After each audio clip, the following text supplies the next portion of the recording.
का SV children academy Rawla मंडी के online platform पे स्वागत है।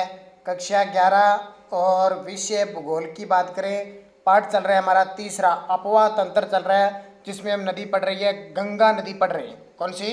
गंगा नदी। तो गंगा नदी का कुछ भाग हमने ये पढ़ लिया था।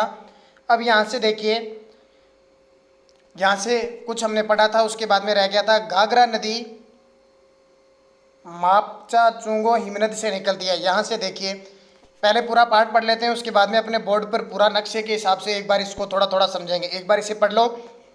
यह तिला, सेती, बेरी नामक सहायक नदियों का जल ग्रहण करने के उपरांत एक सीसा पानी में गहरे महाखंड का निर्माण करते हुए पर्वत से बाहर निकलती है। शारदा नदी, जिसको काली या काली गंगा कहते हैं, मैदान में मिलती है और अंततः छपरा में यह नदी गंगा में विलीन हो जाती है। कोसी एक पूर्ववर्ती नदी है जिसका स्रोत तिब्बत में माउंट एवरेस्ट के उत्तर में है, जहां से इसकी मुख्य धारा अरुण निकलती है। नेपाल में मध्य हिमालय को पार करने के बाद इसमें पश्चिम से सोन कोसी, पूर्व से तैमूर कोसी मिलती है। अरुण नदी से मिलकर यह सप्त कोसी बनाती है। रामगंगा नदी गैरसन के निकट गढ़वाल की पहाड़ी से निकलने वाली अपेक्षाकृत छोटी नदी है। शिवालिक को पार करने के बाद यह अपना मार्ग दक्षिण पश्चिम दिशा की ओर बनाती है और उत्तर प्रदेश में निजीबाबाद के निकट मैदान में प्रवेश करती है। अंत में कन्नौज के निकट यह गंगा नदी में मिल जाती है। छोटा नागपुर पठार के पूर्वी किनारे पर दामोदर नदी बहती है और ब्रज घाटी से होते हुए हुगली नदी में गिरती है, बढ़ाकर इसकी प्रमुख सहायक नदी है। कभी बंगाल का शोक कही जाने वाली इस नदी को दामोदर घाटी कॉरपोरेशन नामक एक बहुउद्देशीय परियोजना ने वश में कर लिया है। शारदा या सरयू नदी का उद्गम नेपाल हिमालय में मिलाम हिमनद में है, जहाँ से गौरी गंगा के नाम से जाना जाता है।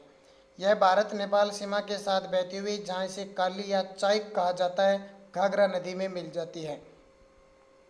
गंगा नदी की एक अन्य महत्वपूर्ण सहायक नदी महानदा है, जो दार्जिलिंग पहाड़ियों से निकलती है। यह नदी पश्चिम बंगाल में गंगा के बाएं तट पर मिलने वाली अंतिम सहायक नदी है।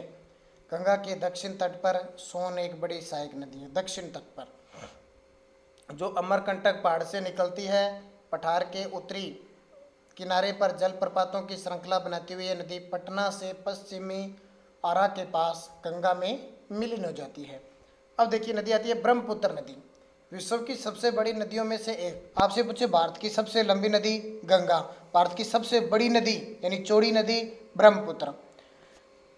ब्रह्मपुत्र उद्गम कैलाश पर्वत श्रेणी में मानसरोवर झील के निकट चेमायुंगडुंग हिमनद में होती है। ठीक है, ये चीन में इस तरह के नाम है। यहाँ से यह पूर्व दिशा में अनुदैर्ध्य रूप में बहती हुई दक्षिणी तिब्बत के शुष्क व समतल मैदान में लगभग 1200 किलोमीटर की दूरी तय करती है, जहाँ इसे सांगपो के नाम से जाना जाता है, जिसका अर्थ है शोधक।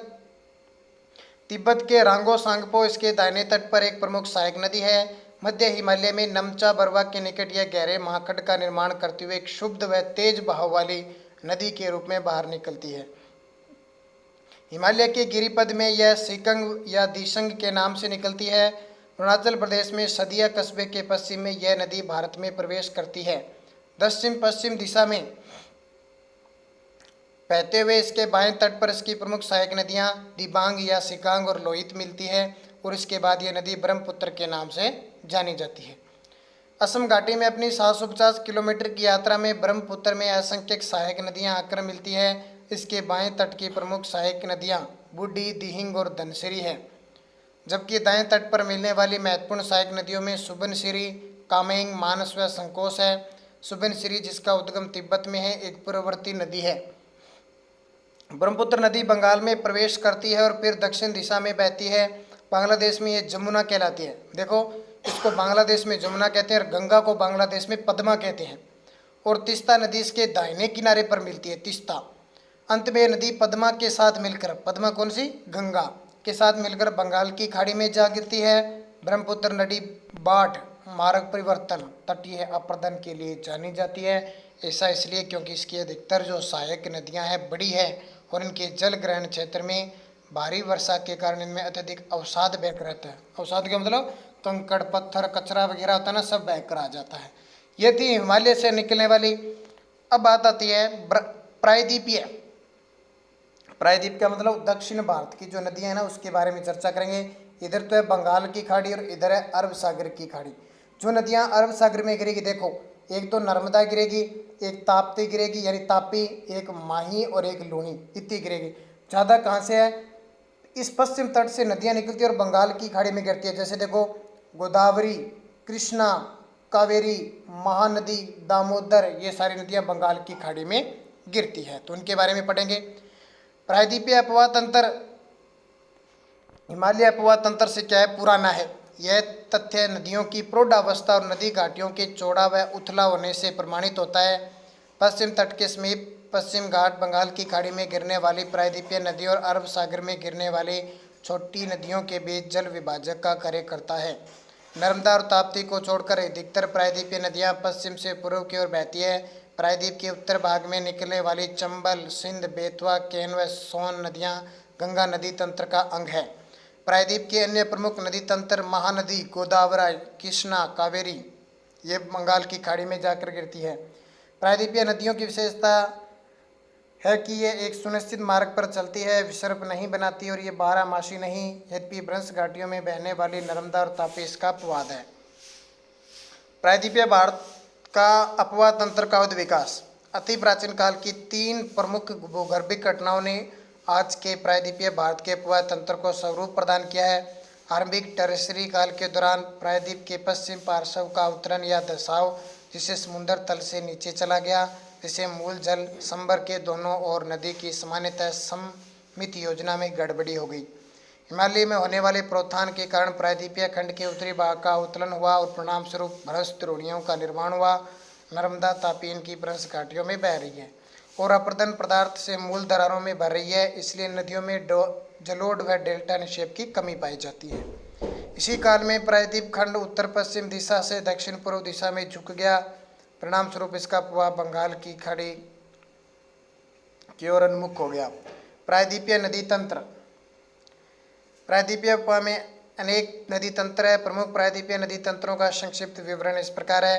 महानदी छत्तीसगढ़ के रायपुर जिले के सिहावा के निकट निकलती है और उड़ीसा में बहती हुई अपना जल बंगाल की खाड़ी में विसर्जित करती है। यह नदी 851 किलोमीटर लंबी है और इसका जल ग्रहण क्षेत्र लगभग 1.42 लाख वर्ग किलोमीटर है। इसके निचले मार्ग में नौ संचालन भी होता है। इस नदी की अपवाह द्रोणी का 53% भाग मध्य प्रदेश और छत्तीसगढ़ और 47% उड़ीसा में विस्तृत है। गोदावरी सबसे बड़ा प्रायद्वीपीय नदी तंत्र है। इसे दक्षिण गंगा के नाम से जाना जाता है। यह महाराष्ट्र में नासिक जिले से निकलती है और बंगाल की खाड़ी में जल विसर्जित करती है। इसकी सहायक नदियां महाराष्ट्र, मध्य प्रदेश, छत्तीसगढ़, उड़ीसा और आंध्र प्रदेश राज्यों से गुजरती है। अपने ना ये पाठ पूरा होने के बाद पूरा आपको मैं बोर्ड पे पूरे नक्शे के हिसाब से कौन सी नदी कहाँ से निकलती है और कहाँ जाके गिरती है, इनकी चर्चा करेंगे। यह 1465 किलोमीटर लंबी है, जिसका जल ग्रहण क्षेत्र 3.13 लाख किलोमीटर है। इसके जल ग्रहण क्षेत्र का 49% महाराष्ट्र में, 20 मध्य प्रदेश में और बाकी मध्य प्रदेश और छत्तीसगढ़ में, बाकी आंध्र प्रदेश में है। इसकी मुख्य जो सहायक नदी है, सहायक नदियों में यहाँ कौन सी नदी की बात की थी हमने, तो गोदावरी, ठीक है, ये महाराष्ट्र, छत्तीसगढ़ और इसका जल ग्रहण देखो, ये जल ग्रहण का है महाराष्ट्र में है, मध्य प्रदेश, छत्तीसगढ़ में और आंध्र प्रदेश में। इसकी मुख्य सहायक नदियों में पेनगंगा, इंद्रावती, प्राणहिता और मंजरा है। पोलावरम के दक्षिण में, जहाँ इसके मार्ग के निचले भागों में भारी बाढ़ आती है, गोदावरी की एक सदृश्य प्रपात की रचना करती है। इसके डेल्टाई भाग में ही नौ संचालन संभव है। राजमुंदरी के बाद ये नदी कई धाराओं में विभक्त होकर एक बहुत बड़ा डेल्टे का निर्माण करती है। कृष्णा पूर्व दिशा में बहने वाली दूसरी बड़ी प्रायद्वीपीय नदी है, जो सहादरी में महाबलेश्वर के निकट निकलती है। इसकी कुल लंबाई 1401 किलोमीटर है। कोयना, तुंगभद्रा और भीमा इसकी प्रमुख सहायक नदी हैं। इस नदी के कुल जलग्रहण क्षेत्र का 27% भाग महाराष्ट्र में, 44% कर्नाटक में और 29% आंध्र प्रदेश में है और तेलंगाना में पड़ता है। कावेरी नदी कर्नाटक के कोडुंगा जिले में ब्रह्मगिरी पहाड़ियों से निकलती है। इसकी लंबाई 800 किलोमीटर है और ये 81,155 वर्ग किलोमीटर क्षेत्र को अपवाहित करती है। प्रायद्वीप की अन्य नदियों की अपेक्षा कम उतार चढ़ाव के कारण यह नदी लगभग सारा साल बहती है, क्योंकि इसके ऊपरी जल ग्रहण क्षेत्र में दक्षिण पश्चिम मानसून से और निम्न क्षेत्रों में उत्तरी पूर्वी मानसून से वर्षा होती है। इस नदी द्रोणी का 3% भाग केरल में है, 41% भाग कर्नाटक में और 56% भाग तमिलनाडु में पड़ता है। इसकी महत्वपूर्ण सहायक नदियाँ काबिनी, भवानी और अमरावती। नर्मदा नदी अमरकंटक पठार के पश्चिम पार्श्व से लगभग 1057 मीटर की ऊंचाई से निकलती है। दक्षिण में सतपुड़ा और उत्तर में विंध्याचल श्रेणियों के मध्य यह भ्रंश घाटी से बहती हुई संगमरमर की चट्टानों में खूबसूरत महाखंड और जबलपुर के निकट धुआंधार जलप्रपात बनाती है।